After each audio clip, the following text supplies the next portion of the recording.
Hello friends, Indian contract act 1872 की 6 video में आपका स्वागत है। आज हम सेक्शन 18 और सेक्शन 19 के बारे में जानेंगे। सेक्शन 18 हमें मिस रिप्रेजेंटेशन के बारे में बताता है। उसमें जानने से पहले हमें ये समझना होगा कि मिस रिप्रेजेंटेशन होता क्या है।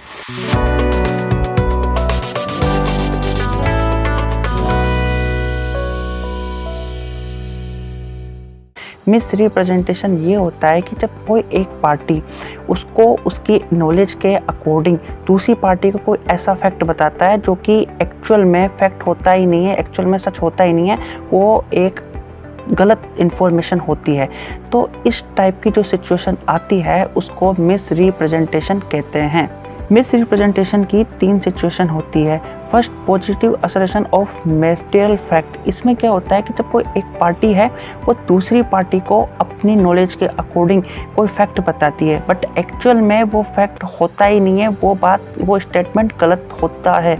तो इस टाइप की सिचुएशन आती है उसको positive assertion of material fact कहते हैं। इस सिचुएशन को हम एक एग्जांपल के बेसिस पे समझ सकते हैं कि कोई बंदा ए है और दूसरा बंदा बी है। ए बी को ये नॉलेज देता है कि जो तीसरा बंदा जो सी है वो XYZ कंपनी का डायरेक्टर बनने वाला है।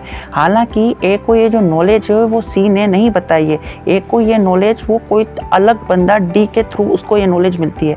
बाद में पता चलता है कि सी भी XYZ कंपनी का डायरेक्टर नहीं बनने वाला है। तो इस टाइप की सिचुएशन है, यहाँ पे जो मिस रिप्रेजेंटेशन हुआ है वह positive assertion of material fact के अकॉर्डिंग हुआ है। अब हम दूसरी सिचुएशन की ओर बढ़ते हैं। दूसरी सिचुएशन ब्रीच ऑफ ड्यूटी के बारे में बताती है। ब्रीच ऑफ ड्यूटी क्या होती है कि जब कोई एक पार्टी, उसका इंटेंशन सामने वाली पार्टी को धोखा देने का नहीं है, वो एक फैक्ट उस सामने वाली पार्टी को बताती है जिसकी वजह से वो जो पार्टी है उसको फायदा होता है और जो सामने वाली पार्टी है उसको नुकसान होता है। क्योंकि यहाँ पर वो जो पार्टी ने उसको जो नॉलेज दी उसके अकॉर्डिंग वो नॉलेज सही थी, उसका कोई इंटेंशन सामने वाली पार्टी को धोखा देने का नहीं था।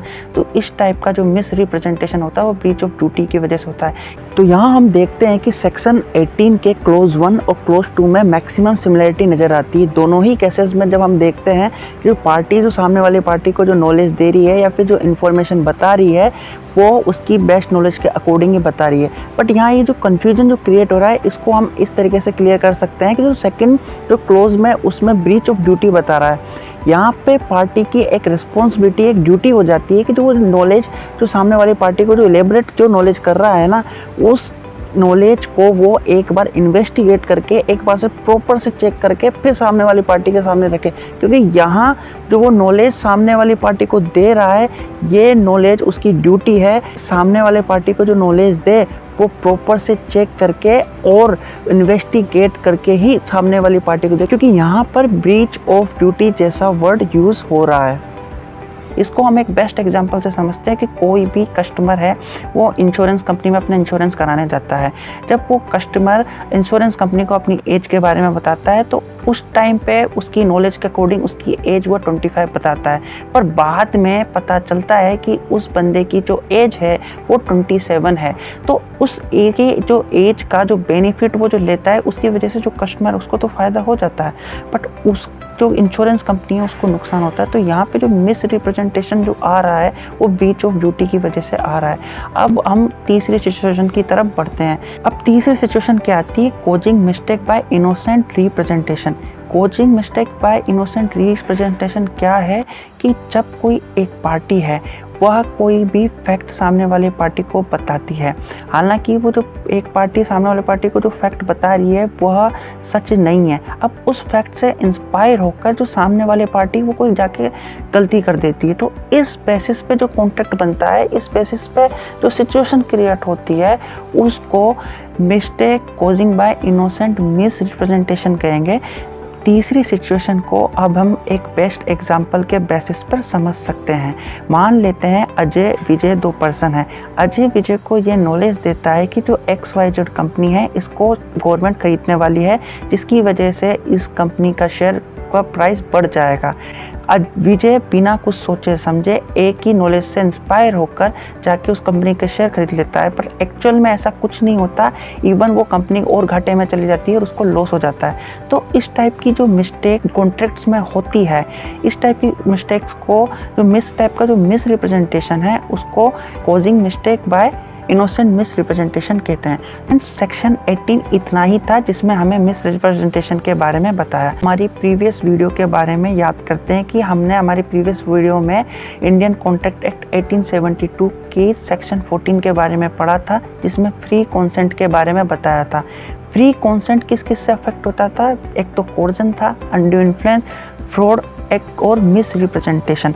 तो जो कोर्जन था वो सेक्शन 15 में था, अनड्यू इन्फ्लुएंस सेक्शन 16 में, सेक्शन 17 में फ्रॉड, और जो सेक्शन 18 हमने लेटेस्ट पढ़ा वो था मिस रिप्रेजेंटेशन।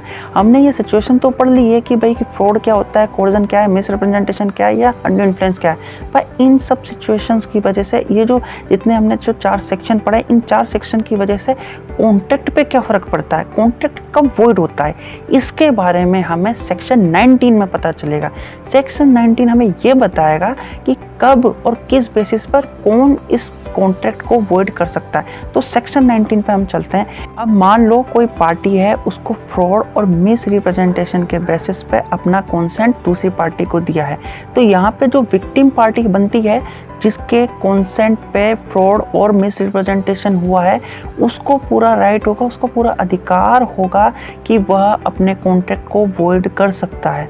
बट यहाँ बात ये आ जाती है कि क्या उसका ये राइट पूरा होगा, क्या वो हर सिचुएशन में ये अपने राइट का यूज़ करके किसी भी कॉन्ट्रैक्ट को वॉइड कर सकते हैं? तो इसका आंसर है नहीं, क्योंकि इसकी भी एक लिमिटेशंस है कि किस लिमिटेशंस तक वो जो विक्टिम पार्टी है अपने राइट का यूज़ करके कॉन्ट्रैक्ट को वॉइड बना सकता है। उसकी जो लिमिटेशंस है वो लिमिटेशंस ऐसी है, कोई भी विक्टिम पार्टी के साथ में फ्रॉड और मिस रिप्रेजेंटेशन हुआ है तो उसकी लिमिट कहाँ आके एंड होगी? वहाँ पर कि पहली बात तो जब उस विक्टिम पार्टी के पास में मामूली इन्वेस्टिगेशन करके वो फ्रॉड और मिस रिप्रेजेंटेशन का पता लगा सकता था, फिर भी उसने नहीं लगाया है, तो यहाँ पे उसकी पावर ख़त्म हो जाएगी कि वो कॉन्ट्रैक्ट को वॉइड कर सके। इसके अलावा दूसरी सिचुएशन ये कि विक्टिम पार्टी को फ्रॉड और मिस रिप्रेजेंटेशन का पता था, फिर भी वो कॉन्ट्रैक्ट को साइन करता है तब।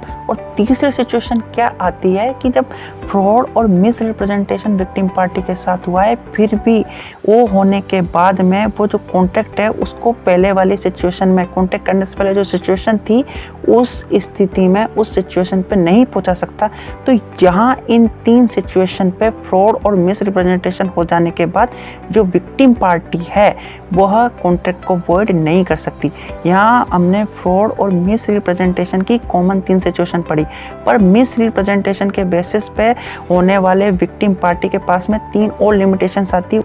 चौथी लिमिटेशन ये है कि मिस रिप्रेजेंटेशन विक्टिम पार्टी के साथ हुआ है, ठीक है, उसके बाद में अगर वो जो मिस रिप्रेजेंटेशन है उसका कॉन्ट्रैक्ट के ऊपर अगर कोई इफेक्ट नहीं पड़ रहा है, तब भी विक्टिम पार्टी उसको कैंसिल नहीं कर पाएगी। और इसके अलावा जो 5वीं सिचुएशन जब आ जाती है कि जब मिस रिप्रेजेंटेशन पार्टी के साथ में हुआ है पर फिर भी विक्टिम पार्टी उसको कैंसिल नहीं कर रही है, क्योंकि जो मिस रिप्रेजेंटेशन हुआ है उसकी वजह से उस जो विक्टिम पार्टी उसको फ़ायदा हो रहा है। और इसके अलावा जो मिस रिप्रेजेंटेशन जो विक्टिम पार्टी के साथ हुआ है उसको याद था कि ये मिस रिप्रेजेंटेशन हो रहा है, मतलब उसको एक्चुअल फैक्ट के बारे में पता है। इसको हम ऐसे समझ सकते हैं कि जो पार्टी है वो मिस रिप्रेजेंटेशन सामने वाली पार्टी के सामने कर रही है, बट जो पार्टी जो विक्टिम बनने वाली है उसको एक्चुअल फैक्ट पहले से पता है, फिर भी वो साइन कर रही है, फिर भी वो कॉन्ट्रैक्ट साइन कर रही है। तो ऐसी सिचुएशन में भी वो जो विक्टिम पार्टी उसकी पावर ख़त्म होती है कि वो उसको वॉइड कर सके। तो यहाँ हमें ये समझ में आता है कि विक्टिम पार्टी ही कॉन्ट्रैक्ट को वॉइड कर सकती है, पर उसकी जो वॉइड करने की जो लिमिटेशंस है वो हमने यहाँ पे पढ़ ली है। तो यहाँ पर जो सेक्शन 19 है वो यहाँ के ख़त्म होता है। अब हम आगे सेक्शन 19 के एक और पार्ट सेक्शन 19A के बारे में पढ़ें। सेक्शन 19A में ये लिखा हुआ है कि जब कोई कॉन्ट्रैक्ट अनड्यू इन्फ्लुएंस से इंस्पायर होकर किया जाता है, तो ऐसे केस में जो विक्टिम पार्टी है उसके पास में 2 ऑप्शन होते हैं, या तो वो उस कॉन्ट्रैक्ट को कैंसिल कर सकती है या फिर वो उस कॉन्ट्रैक्ट को कंटिन्यू कर सकता है। इसको हम एक बेस्ट एग्जांपल से समझेंगे कि क्या होता है कि मान लो कोई ए है, उसके कोई लैंड है, उस पर बी ने आके कब्जा कर लिया है।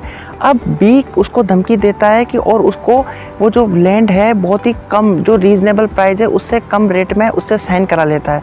तो अब यहाँ पर ए के पास में दो ऑप्शन होते हैं, या तो वो इस कॉन्ट्रैक्ट को कंटिन्यू करके वो अपना लैंड भूल जाए और वो उसके नाम कर दे, और दूसरा वो इस कॉन्ट्रैक्ट को वॉइड कर दे। Second clause of section 19A का ये बताता है कि कोर्ट भी किसी भी कॉन्ट्रैक्ट को अगर वो अनड्यू इन्फ्लुएंस से इंस्पायर है तो उसको डायरेक्टली वॉइड कर सकती है। इसको हम एक एग्जांपल से समझेंगे कि मान लो ए और बी है, ए का बेटा बी है। अब बी क्या करता है कि वो सी के नाम से कोई भी एक अथॉरिटी लेटर बना लेता है जो कि फेक होता है, ठीक है। जब बात ये सी को पता चलती है तो वो ए से आके ये बोलता है कि जो तुम्हारे बेटे ने जो अथॉरिटी लेटर मेरे नाम से बनाया है उसके एवज में तुम मुझे एक बॉन्ड साइन करके दे दो, नहीं तो मैं तुम्हारे बेटे के ऊपर केस कर दूंगा। तो ये जो उसने अनड्यू इन्फ्लुएंस किया है इसके बेसिस पे ए सी को एक बॉन्ड साइन करके दे देता है। पर जब बाद में जब वो उस बॉन्ड को प्रोमलगेट करता है, आगे प्रोसीड करता है, तो ऐसे सिचुएशन में ए एप्लीकेशन फाइल करके कोर्ट में बोल सकता है कि ये जो कॉन्ट्रैक्ट है इसको वॉइड किया जाए क्योंकि ये अनड्यू इन्फ्लुएंस से इंस्पायर्ड है। तो इस सिचुएशन में कोर्ट के पास में डायरेक्ट अथॉरिटी है कि वह उस कॉन्ट्रैक्ट को वॉइड कर सकती है। इसके अलावा इसका क्लोज 3 ये बताता है कि court can directly void the contract with rational judgement. इसमें क्या होता है कि जब कॉन्ट्रैक्ट का पता लगता है कि ये अनड्यू इन्फ्लुएंस से इंस्पायर है, पर जो विक्टिम पार्टी का उस अनड्यू इन्फ्लुएंस की वजह से जो इफेक्ट पड़ा है उसके बाद भी विक्टिम पार्टी को कुछ ना कुछ बेनिफिट उस अनड्यू इन्फ्लुएंस के बाद भी हुआ है, तो ऐसी कंडीशन में जो कोर्ट है वो एक वाजिब जजमेंट के साथ में उस कॉन्ट्रैक्ट को वॉइड कर सकती है। इसको एक आसान से एग्जांपल से समझेंगे कि मान लो कोई ए और बी है, ए ने बी को 5,000 रुपये उधार दिए 10% की रेट पे, पर वो कॉन्ट्रैक्ट में साइन कराते वक्त उसको 10,000 रुपये लिखवा लेता है कि उसने 10,000 रुपये 10% की रेट पे उधार दिए। जब ये मैटर कोर्ट में पहुंचता है और कोर्ट को जब ये प्रूव कर दे हो जाता है कि ये मैटर अनड्यू इन्फ्लुएंस से इंस्पायर्ड है, तो ऐसी कंडीशन में कोर्ट उस कॉन्ट्रैक्ट को वॉइड तो कर देगा। बट यहाँ पर जो विक्टिम पार्टी को जो बी है उसको 5,000 का फ़ायदा तो हुआ ही है, उसने 5,000 तो उधार लिए ही है। तो ऐसी कंडीशन में कोर्ट उसके जो 5,000 रुपीज़ उसने 10% की रेट पे लिए हैं उसको ए को वापस करने के बाद में उस कॉन्ट्रैक्ट को वॉइड डिक्लेयर कर देगा। अब हम चलते हैं सेक्शन 20 की तरफ। सेक्शन 20 क्या कहता है कि agreement can void if both the parties under the mistake. का मतलब क्या है कि जब किसी कॉन्ट्रैक्ट में दोनों ही पार्टी की तरफ से कोई ना कोई मिस्टेक हुई हो तो ऐसी कंडीशन में कॉन्ट्रैक्ट है वो वॉइड हो जाता है। इसका मतलब ये कि जो कॉन्ट्रैक्ट जब हो रहा है तो उस कॉन्ट्रैक्ट का जो मेन कंटेंट है उसमें ही अगर दोनों पार्टी कोई ना कोई मिस्टेक कर देती है तो ऐसे में वो कॉन्ट्रैक्ट नहीं रह जाता, ऐसे में उस कॉन्ट्रैक्ट को वॉइड कर दिया जाता है। तो हम एक बेस्ट एग्जांपल से समझते हैं कि मान लो ए और बी दो पार्टीज़ हैं। ए जो शिप में सामान लोड करवा के भिजवाता है और बी एक कंपनी का मालिक है। बी इंग्लैंड में है, ए इंडिया में है। अब इन दोनों के बीच में कॉन्ट्रैक्ट होता है कि ए को माल लोड करके इंग्लैंड भिजवाना है, पर दोनों जो टाइमिंग है इसको डिस्कस ही नहीं करते हैं। ए ये सोच लेता है कि उसको जो दिसंबर वाले जो ट्रिप में इंग्लैंड जाएगा उसमें वो माल लोड करके भिजवा देगा, और बी जो कि इंग्लैंड में बैठा हुआ है वो ये सोचता है कि पास जो रॉ मटेरियल आने वाला है वो अक्टूबर वाले ट्रिप में ही आ जाएगा। तो ऐसी सिचुएशन में ये जो कॉन्ट्रैक्ट है वो वॉइड हो जाएगा क्योंकि जो उसका मेन कंटेंट है वो तो डिस्कस ही इन्होंने नहीं किया, दोनों ने ही मिस्टेक की है। तो ऐसे केस में कॉन्ट्रैक्ट कैंसिल होगा। इसको एक और एग्जांपल से समझेंगे कि मान लो ए और बी के बीच में एक घोड़े के लिए डील होती है, ठीक है, पर जब वो डील कर रहे होते हैं उस टाइम पे दोनों को ही नहीं पता कि वो जिस घोड़े के लिए डील कर रहे हैं वो घोड़ा उस टाइम पे मर चुका है। तो ऐसे केस में जो कॉन्ट्रैक्ट है वो ऑटोमेटिक वॉइड हो जाएगा क्योंकि जो मेन कंटेंट है उस कंटेंट के बारे में कि वो जिंदा है कि नहीं उस पार्टीज़ को, जो दोनों पार्टीज़ है उनको पता ही नहीं है कि उस टाइम पे वो मौजूद है कि नहीं। तो ऐसी सिचुएशन में जो मिस्टेक हुई है और जो मिस्टेक है वो उस कॉन्ट्रैक्ट के मेन कंटेंट में हुई है, मेन सब्जेक्ट में हुई है, तो वो कॉन्ट्रैक्ट ऑटोमेटिक कैंसिल या वॉइड हो जाएगा। तो फ्रेंड्स यहाँ सेक्शन 20 इतना ही था। तो आज की ये वीडियो यहाँ तक ही थी।